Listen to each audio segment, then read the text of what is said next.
Hello, fellow fight fans, and welcome to the Untitled Fightcast number 008. This past weekend, Dan Hooker secured a very close split decision victory over Paul Felder, which has gained him a spot in the top 5, and in my opinion, puts him about 2 fights away from a title shot. He called out Justin Gaethje. Upward trajectory, top 5 now. Have you got your eye on someone? I got my eye on someone. I want the battle of the highlight reel. I want Justin Gaethje next. Let's go. Which no one does. And if he gets that fight and wins, I think his next fight could possibly be a title run. Now, he might need one more, and that's only because the division is so freaking stacked. We have Tony and Khabib coming up on April 18th, and then after that, McGregor's most likely going to fight the winner of that. If the winner of that is Tony, it'll be sooner rather than later, but if it's Khabib, Conor's gonna have to wait till September because of Ramadan, so we'll see. But today's video is about Dan's teammate, the Stylebender himself, Israel Adesanya. On March 7th, so about a week and a half, he's versing YOEL Romero. He called out the guy that no one calls out, the guy that they say when they hit him, it hurts them, the guy that is truly going to show that Izzy is not only a champion, but a historic one at that. So with all that being said, it's time to wrap up, lock in, and let's get it started.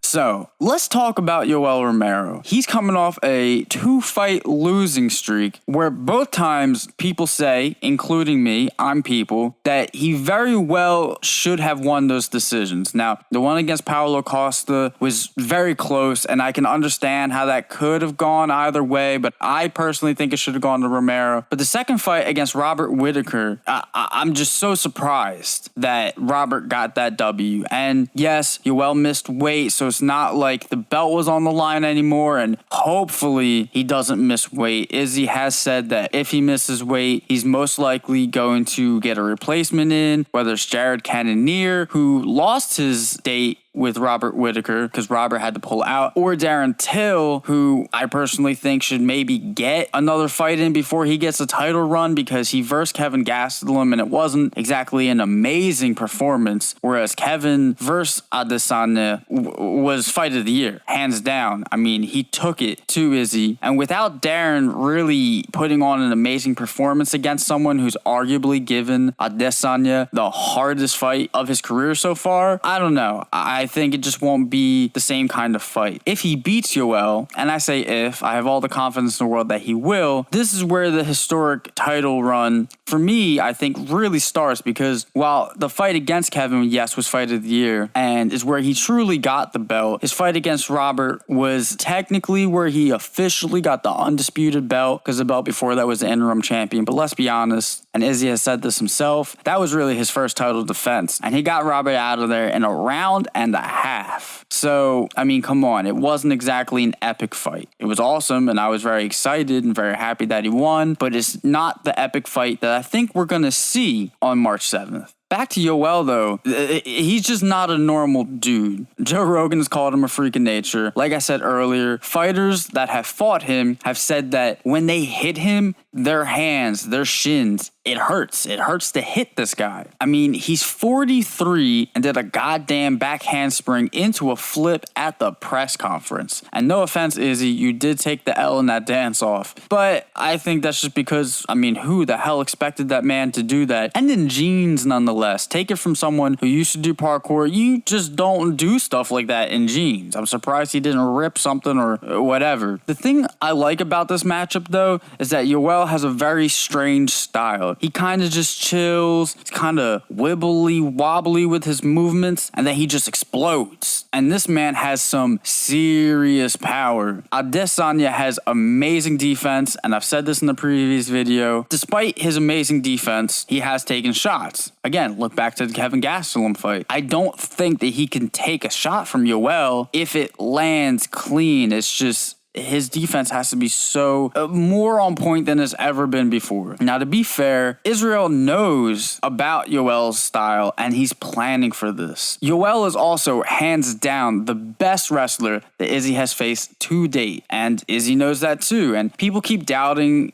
the Stylebender's ground game, but come on, it's in the name. It doesn't matter who he versus or what their style is, he's ready. He could face anyone on any day, and I absolutely bet my money that he would win. But between the time that he has to prepare for this fight and then the team of smart and hardworking people that's behind him, he's going in not just on skill, but he has a smart game plan, I'm sure. And YOEL, he's never faced anyone who's both at the technical level of Adesanya and also someone so creative. And I'll do a video later on about creativity in fighting. I think it's one of the single most important assets that a fighter can have. I mean, just look at John Jones. He's as successful as he is for the most part because of his creativity. You just never know what Izzy's gonna do. I mean, take the triangle that he tried to pull on Gastelum in his crazy ass title fight back in April. No one expected that. And you really can't say that he's not ready for the ground. I mean, this is a guy that we've never seen on the ground in a grappling battle, let alone off of his back. And out of nowhere, he tried to choke Gastelum out after already being in that war for a while with the triangle. And the only reason Gastelum probably got out is because they were sweaty at that point. Now, I can't speak a whole lot about his ground game because other than that, we really haven't seen a whole lot of it. But on his feet, I mean, Adesanya just leaps and bounds, outclasses YOEL in everything except power. Not that Izzy doesn't have power, but again, YOEL in that sense is just a freak of nature. His setups are amazing, and especially in a 5-round fight, he'll get his reads with